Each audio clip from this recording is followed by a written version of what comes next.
Good morning. I'm going to continue to read to you from James and the Giant Peach by Roald Dahl. The book was written in 1961 and this version was published in 2007 by Penguin Books USA. I'll be reading chapters 23 through 27 and I have permission from Access Copyright to read it aloud. As I read this, students, I want you to recall our lesson earlier in the year on facts and opinions.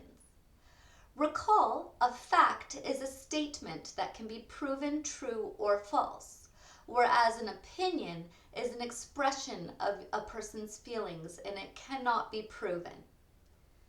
In the chapters today, we are going to come across some facts about the creatures involved in the book. I'd like you to choose one fact to comment on our recess board or to tell me about in a message on Edsby. Chapter 23. In a flash, everybody was up on top. "Oh, isn't it beautiful?" they cried. "What a marvelous feeling! Goodbye, sharks!" "Oh boy, this is the way to travel." Miss Spider, who was literally squealing with excitement, grabbed the centipede by the waist and the two of them started dancing around and around the peach stem together. The earthworm stood up on his tail and did a sort of wriggle of joy all by himself. The old green grasshopper kept hopping higher and higher in the air. The ladybug rushed over and shook James warmly by the hand. The glowworm, who at the best of times was a very shy and silent creature, sat glowing with pleasure near the tunnel entrance. Even the silkworm, looking white and thin and completely exhausted, came creeping out of the tunnel to watch this miraculous ascent. Up and up they went, and soon they were as high as the top of a church's steeple above the ocean. "I'm a little worried about the peach," James said to the others as soon as all the dancing and the shouting had stopped. "I wonder how much damage those sharks have done to it underneath. It's quite impossible to tell from up here." "Why don't I go over the side and make an inspection?" Miss Spider asked. "It'll be no trouble at all, I assure you." And without waiting for an answer, she quickly produced a length of silk thread and attached the end of it to the peach stem.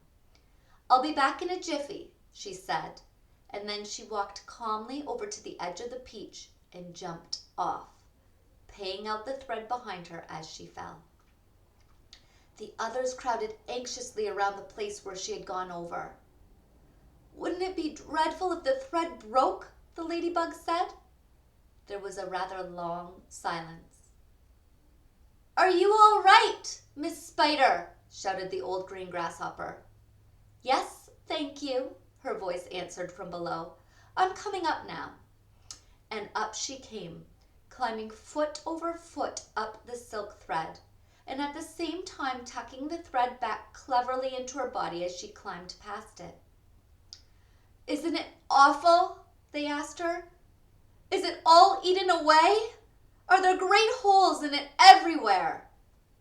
Miss Spider clambered back onto the deck with a pleased but also rather puzzled look on her face.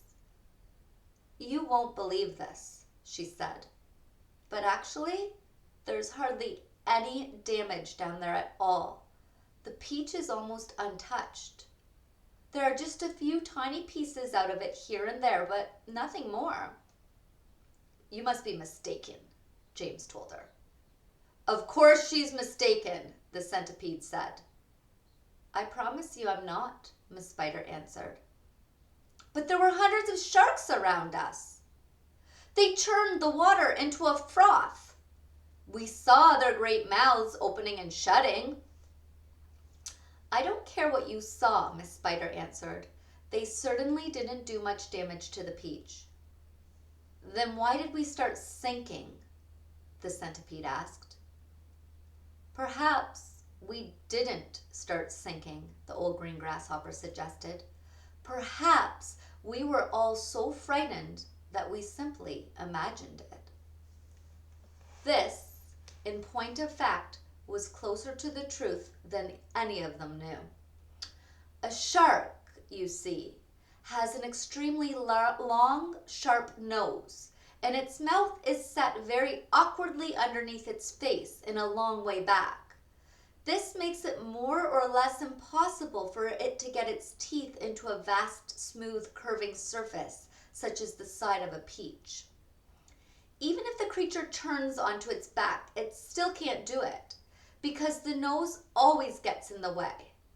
If you have ever seen a small dog trying to get its teeth into an enormous ball, then you will be able to imagine roughly how it was with the sharks in the peach. It must have been some kind of magic, the ladybug said. The holes must have healed up themselves. Oh, look! There's a ship below us, shouted James.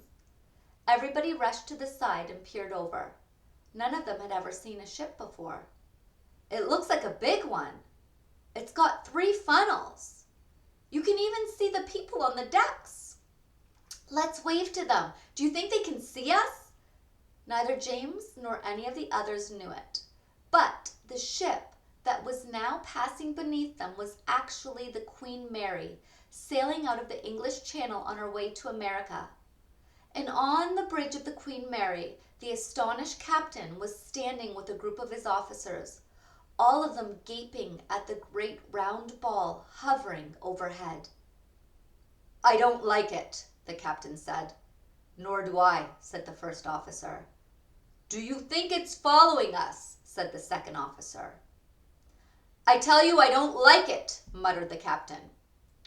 "It could be dangerous," the first officer said. "That's it," cried the captain. "It's a secret weapon. Holy cats! Send a message to the Queen at once. The country must be warned. And give me my telescope."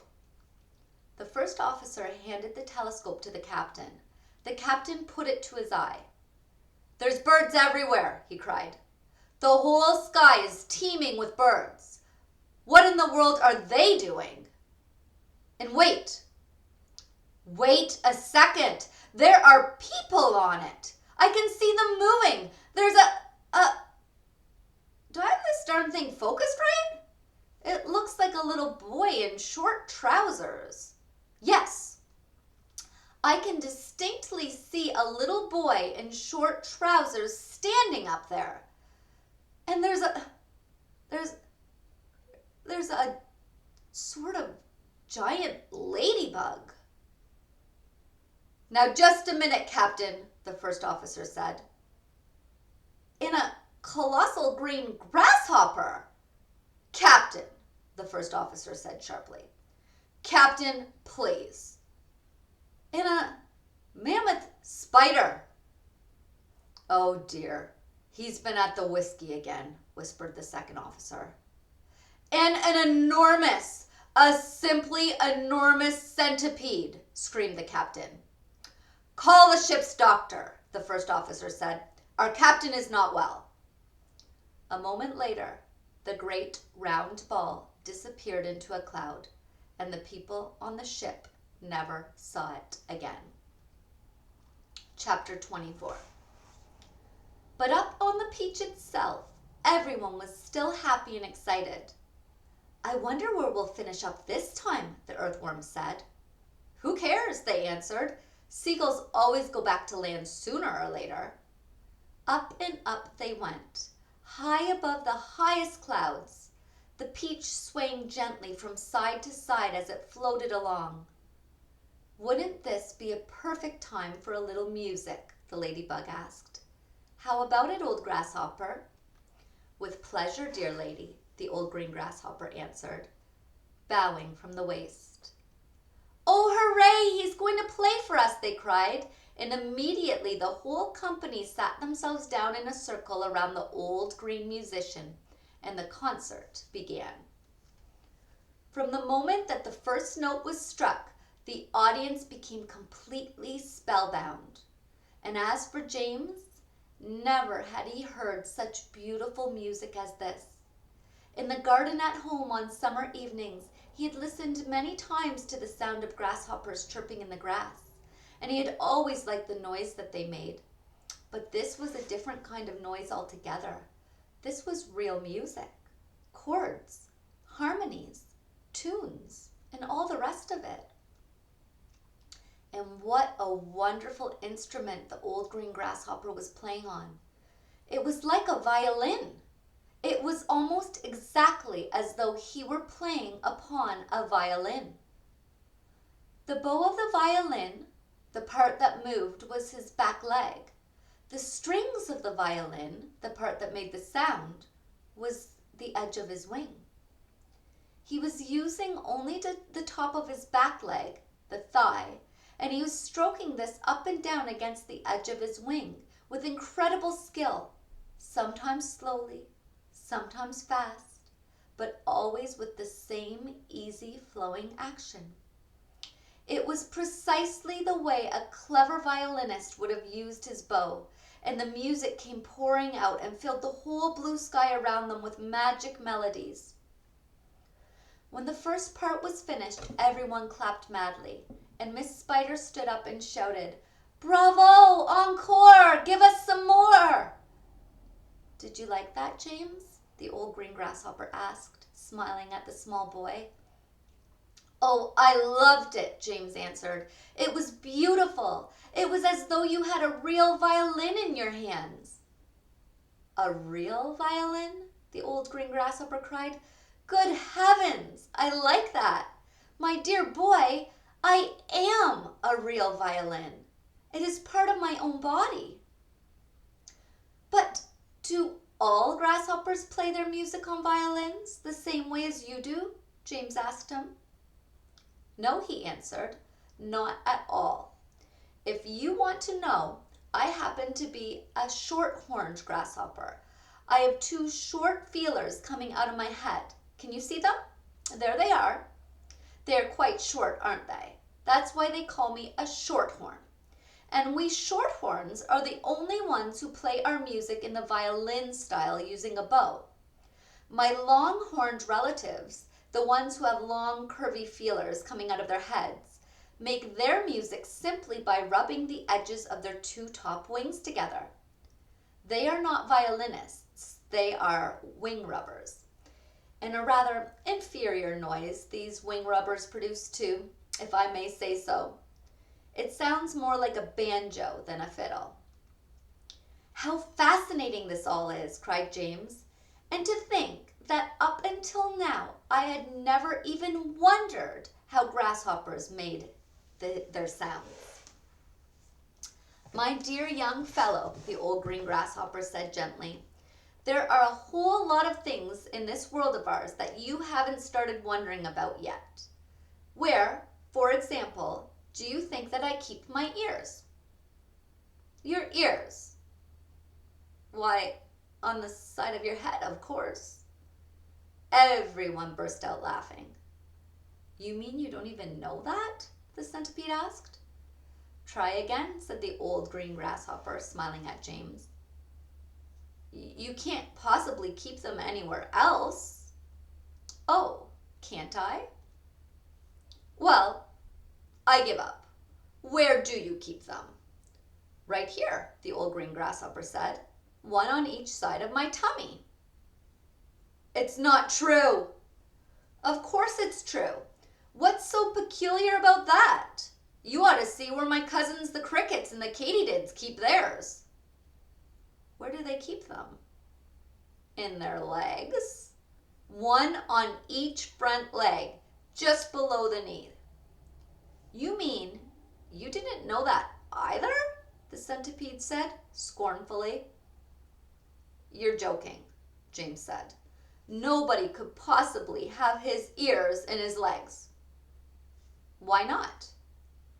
Because it's ridiculous. That's why." "You know what I think is ridiculous?" the centipede said, grinning away as usual. "I don't mean to be rude, but I think it is ridiculous to have ears on the side of one's head. It looks certainly ridiculous. You ought to take a peek in the mirror someday and see for yourself." Pest, cried the earthworm. Why must you always be so rude and rambunctious to everyone? You ought to apologize to James at once. James didn't want the earthworm and the centipede to get into another argument, so he said quickly to the earthworm, "Tell me, do you play any kind of music?" "No, but I do other things, some of which are really quite extraordinary," the earthworm said, brightening. "Such as what?" asked James. "Well," the earthworm said, "next time you stand in a field or in a garden and look around you, then just remember this, that every grain of soil upon the surface of the land, every tiny little bit of soil that you can see, has actually passed through the body of an earthworm during the last few years. Isn't that wonderful?" "It's not possible," said James. "My dear boy, it's a fact." "You mean you actually swallow soil?" "Like mad," the earthworm said proudly. "In one end and out the other." "But what's the point?" "What do you mean, what's the point?" "Why do you do it?" "We do it for the farmers. It makes the soil nice and light and crumbly so that things will grow well in it. If you really want to know, the farmers couldn't do without us. We are essential. We are vital. So it is only natural that the farmer should love us.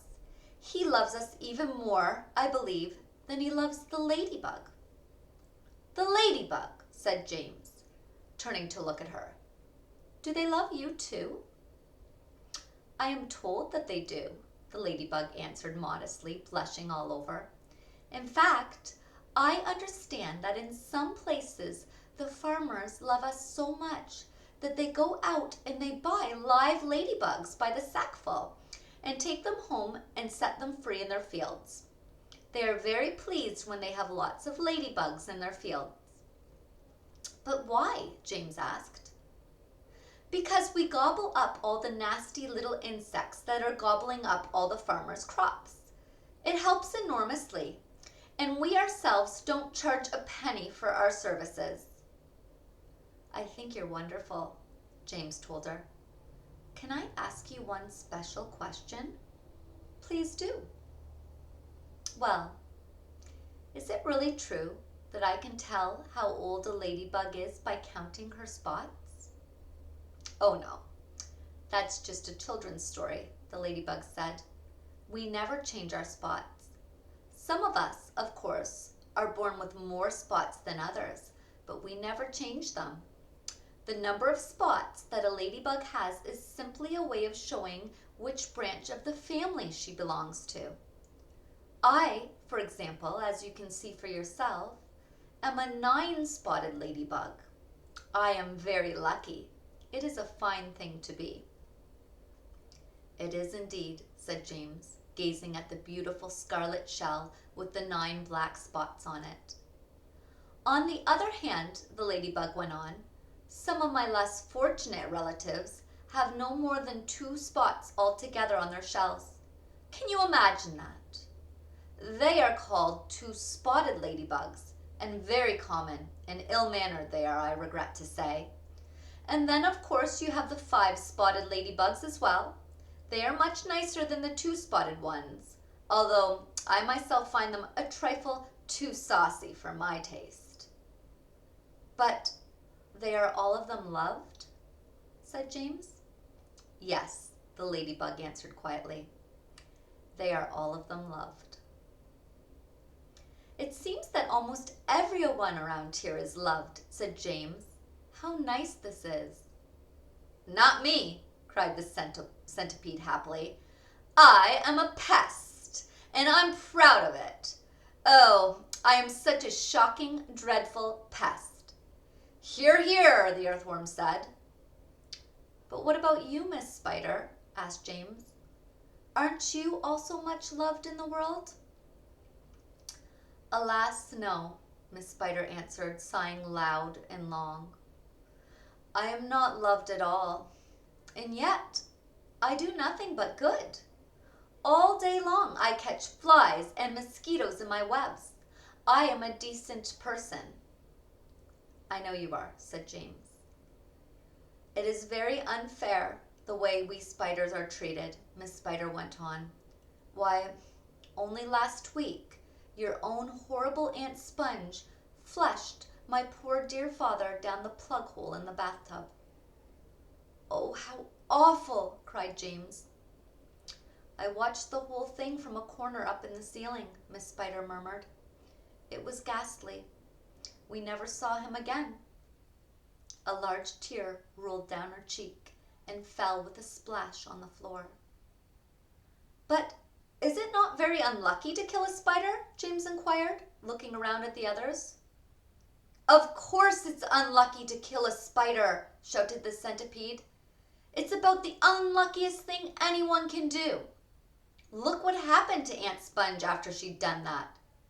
Bump. We all felt it, didn't we, as the peach went over her? Oh, what a lovely bump that must have been for you, Miss Spider." "It was very satisfactory," Miss Spider answered. "Will you sing us a song about it, please?" So the centipede did. Aunt Sponge was terrifically fat and tremendously flabby at that. Her tummy and waist were as soggy as paste. It was worse on the place where she sat. So she said, "I must make myself flat. I must make myself sleek as a cat. I shall do without dinner to make myself thinner." But along came the peach, oh, the beautiful peach, and made her far thinner than that. "That was very nice," Miss Spider said. "Now, sing one about Aunt Spiker." "With pleasure," the centipede answered, grinning.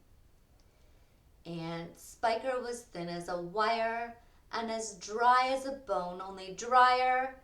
She was so long and thin, if you carried her in, you could use her for poking the fire. "I must do something quick," she frowned. "I want fat, I want pound upon pound. I must eat lots and lots of marshmallows and chalks till I start bulging out all around." "Ah, yes," she announced, "I have sworn that I'll alter my figure by dawn." Cried the peach with a snigger. "I'll alter your figure," and ironed her out on the lawn. Everybody clapped and called for more songs from the centipede, who at once launched into his favorite song of all. "Once upon a time, when pigs were swine and monkeys chewed tobacco, and hens took snuff to make themselves tough, and the ducks said quack, quack, quacko, and porcupines drank fiery wines, and goats ate tapioca, and old Mother Hubbard got stuck in the—" "Look out, centipede!" cried James. "Look out!" Chapter 26. The centipede, who had been dancing wildly around the deck during the song, had suddenly gone too close to the downward curving edge of the peach, and for 3 awful seconds he had stood teetering on the brink, swinging his legs frantically in circles in an effort to stop himself from falling over backward into space. But before anyone could reach him, down he went. He gave a shriek of terror as he fell, and the others, rushing to the side and peering over, saw his poor long body tumbling over and over through the air, getting smaller and smaller until it was out of sight. "Silkworm!" yelled James. "Quick, start spinning!" The silkworm sighed, for she was still very tired from spinning all that silk for the seagulls, but she did as she was told. "I'm going down after him!" cried James, grabbing the silk string as it started coming out of the silkworm and tying the end of it around his waist. "The rest of you hold on to Silkworm so I don't pull her over with me, and later on, if you feel 3 tugs on the string, start hauling me up again." He jumped and went tumbling down after the centipede, down, down, down towards the sea below, and you can imagine how quickly the silkworm had to spin to keep up with the speed of his fall. "We'll never see either of them again," cried the ladybug. Oh dear, just when we were all so happy too." Miss Spider, the glowworm, and the ladybug all began to cry. So did the earthworm. "I don't care a bit about that centipede," the earthworm sobbed, "but I really did love that little boy." Very softly, the old green grasshopper started to play the funeral march on his violin.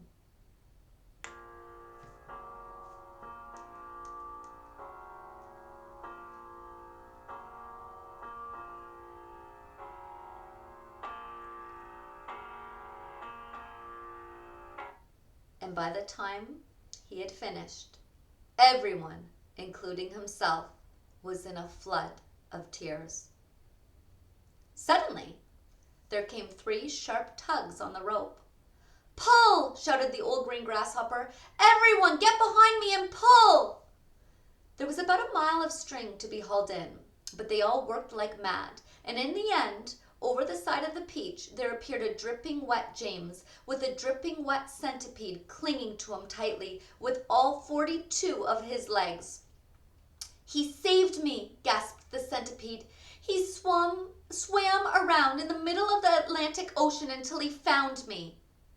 "My dear boy," the old green grasshopper said, patting James on the back, "I do congratulate you."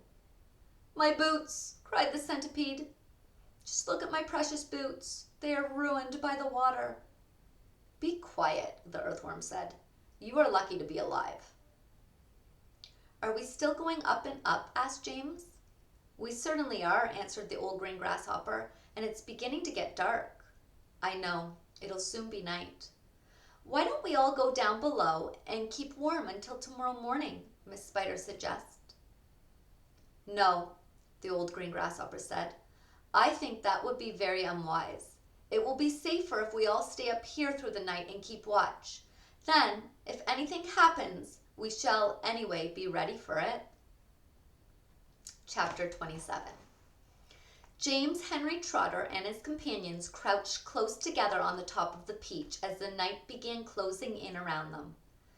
Clouds like mountains towered high over their heads on all sides, mysterious, menacing, overwhelming. Gradually it grew darker and darker, and then a pale 3/4 moon came up over the tops of the clouds and cast an eerie light over the whole scene. The giant Peach swayed gently from side to side as it floated along, and the hundreds of silky white strings going upward from its stems were beautiful in the moonlight. So also was the great flock of seagulls overhead. There was not a sound anywhere. Traveling upon the Peach was not in the least like traveling in an airplane. The airplane comes clattering and roaring through the sky, and whatever might be lurking secretly up there in the great cloud mountains goes running for cover as it approaches. That is why people who travel in airplanes never see anything. But the Peach, ah yes, the Peach was a soft, stealthy traveler, making no noise at all as it floated along. And several times during the long, silent night ride, high up over the middle of the ocean in the moonlight, James and his friends saw things that no one had ever seen before. Once, as they drifted silently past a massive white cloud, they saw on the top of it a group of strange, tall, wispy-looking things that were about twice the height of ordinary men. They were not easy to see at first because they were almost as white as the cloud itself. But as the Peach sailed closer, it became obvious that these things were actually living creatures. Tall, wispy, wraith-like, shadowy, white creatures who looked as though they were made out of a mixture of cotton wool and candy floss and thin white hairs. "Ooh," the ladybug said. "I don't like this at all." "Shh," James whispered back. "Don't let them hear you. They must be cloudmen." "Cloudmen?" they murmured, huddling closer together for comfort. Oh dear, oh dear. I'm glad I'm blind and I can't see them, the earthworm said, or I would probably scream. I hope they don't turn around and see us, Miss Spider stammered. Do you think they would eat us? The earthworm asked. They would eat you, the centipede answered, grinning. They would cut you up like a salami and eat you in thin slices. The poor earthworm began to quiver all over with fright. But what are they doing? The old green grasshopper whispered. I don't know, James answered softly. Let's watch and see. The Cloudmen were all standing in a group, and they were doing something peculiar with their hands. First, they would reach out, all of them at once, and grab handfuls of cloud. Then they would roll these handfuls of cloud in their fingers until they turned into what looked like large white marbles. Then they would toss the marbles at one side and quickly grab more bits of cloud and start over again. It was all very silent and mysterious. The pile of marbles beside them kept growing larger and larger. Soon there was a truckload of them there at least. They must be absolutely mad, the centipede said. There's nothing to be afraid of. Be quiet, you pest, the earthworm whispered.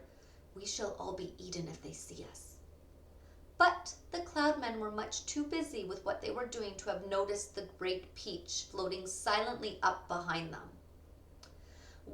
Then the watchers on the peach saw one of the Cloudmen raising his long, wispy arms above his head, and they heard him shouting, All right, boys, that's enough. Get the shovels. And all the other Cloudmen immediately let out a strange, high-pitched whoop of joy and started jumping up and down and waving their arms in the air. Then they picked up enormous shovels and rushed over to the pile of marbles and began shoveling them as fast as they could over the side of the cloud, into space.